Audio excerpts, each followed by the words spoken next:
I started doing business in Dubai in around 2007.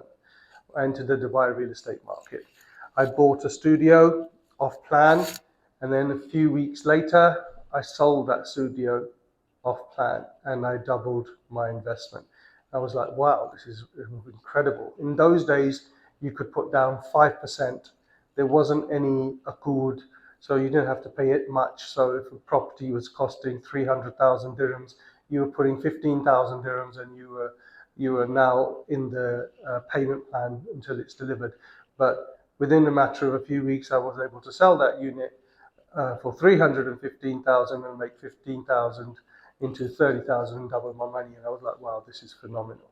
So then I went and I bought 3 floors, and then I sold those floors, and then I bought 6 floors, and I got friends and people together, and then we sold those, and the market was phenomenal. And we did that, and the market crashed in 2008, 2009. Then the market came back in 2011. So I was in the Dubai real estate industry from about 2007 till COVID. And during that period, I experienced maybe 3 to 4 life cycles where the market peaked and failed.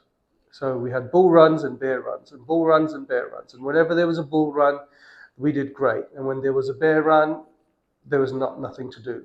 And this was how it went for a period of almost 13, 14 years. When COVID happened, I thought, I've been shut down again, and this is worse than a bull run. Now nobody's even able to travel. There's no sales at all. I thought, I'm a little tired of running a sales floor which is dependent on the market.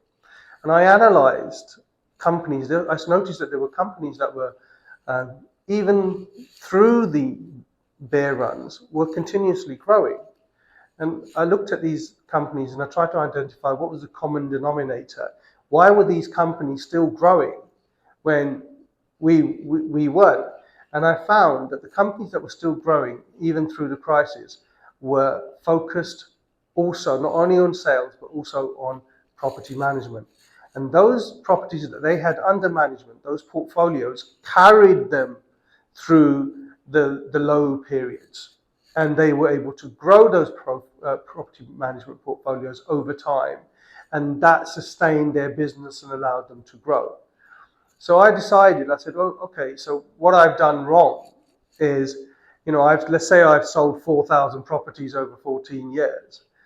If I had not just sold the properties, but seen that the lifetime value of that client was longer by offering them additional services of managing those properties when they were delivered, and if I had only been able to get 10% of all of those to allow me to manage their properties, I would have had close to 400 or 500 properties under management and possibly be retired. So my failure was I did not look at the long-term value of the customer, and the fact that selling them a property was just the beginning of the journey. After they bought it, they would need to have it managed and rented and generating an ROI, and that would continue for many years, depending on how long they kept the property. And even if then they wanted to sell the property, maybe the new owner would want to continue having that property managed, so that the lifetime value can be decades. So appreciating this at COVID, I thought, okay, now when I start again, I'm not going to just focus on the sales. I'm going to focus on management. And at this stage in the life cycle of the Dubai real estate and real estate in the world, there's a new player in town called Airbnb, which now allows short-term management, which provides a much higher management fee and a much higher ROI for the landlord. So instead of looking at traditional management, which doesn't pay that much and doesn't give the landlord a higher return, I focused on the short term and becoming a short-term rental management specialist and a subleaser. And that's how we, started Rove Haven, and that was the reason for starting Rove Haven, to give the investors longer continuity service, help them to get better returns on their investments, and to build a portfolio that will allow us to grow into the future, regardless of if the market goes up or down.